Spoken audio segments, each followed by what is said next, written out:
Depuis toujours, les poils sont détestés. Que ce soit par les Gaulois, les Égyptiens, les Romains, les Grecs, les Moyenâgeux, les Orientaux ou bien les épis, les Bavagouls. Ah bah non, pas eux. Bah oui, le sujet des poils, un gros sujet original. Parce que j'en ai un peu ras les poils de ce jument sans grande valeur morale. Voilà mon jument. Bon, déjà, comme beaucoup de filles, je peux témoigner qu'avoir des poils m'a un peu saoulée. Déjà en 6ème, ces trucs ont décidé de montrer le bout de leur nez. J'en ai eu sous les bras et j'ai commencé à prendre l'habitude de me mettre en position pingouin. Là, comme ça, poilant, hein. Oui, je me faisais réellement chier pour 3 petits poils sous les bras à l'époque. Faut dire que m'épiler, ça me tentait pas trop. La douleur, tout ça. J'en vois déjà derrière les écrans qui se disent « Mais tu t'en fous, c'est que des poils !» Sauf que, à cette époque, les ados de notre âge sont tels une bande de suricates qui s'attardent au moindre détail. Et ce qui est génial, c'est qu'en terminale, il y a encore des suricates attardés, plein. Genre, une fois, t'as l'un de leur bande qui a vu un poil dépasser de mon aisselle. Le gars, il a accouru vers moi pour me lever l'aisselle et crier à l'assemblée des suricates. Des poils! Ouais, je suis une meuf et j'ai des poils, qu'est-ce que tu vas faire? Et même que je fais caca aussi. NANI? Fatality. Bref, la même chose est arrivée à une amie. Quand elle s'est tirée, un suricate attardé a discerné quelques poils. Et là aussi, il a crié le fameux Des poils!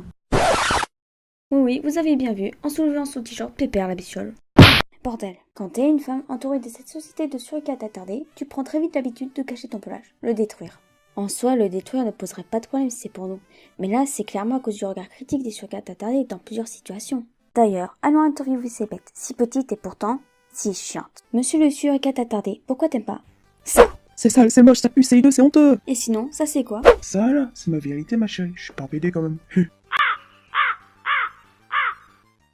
Alors, parlons-en. Chez les femmes, faut tout raser, sauf tes cheveux, sinon t'es pas féminine. Mais chez les hommes, d'après les suricates attardés, il faut s'épiler, mais pas trop. Bon, passe-moi cette connerie.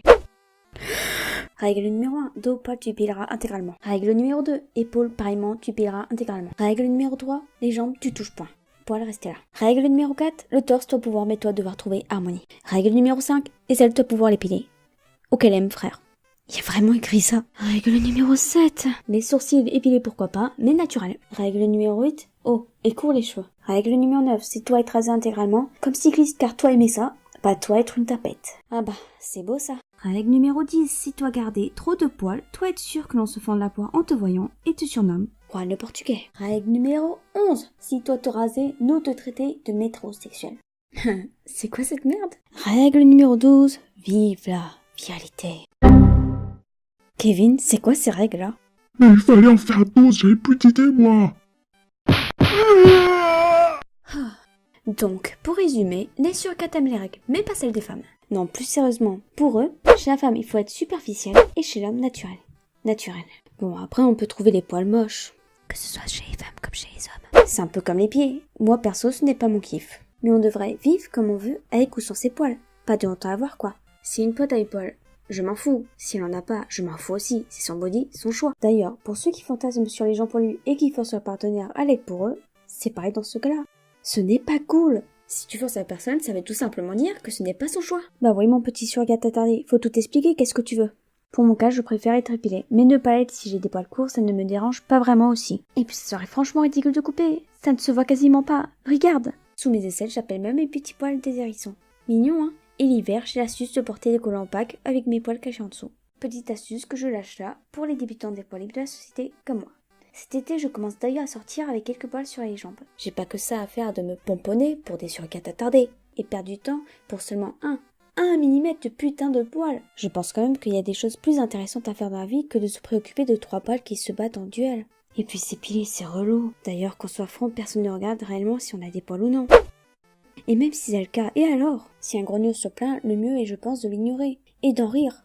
Au final, il ne faut pas faire quelque chose pour ou contre les gens, mais pour soi.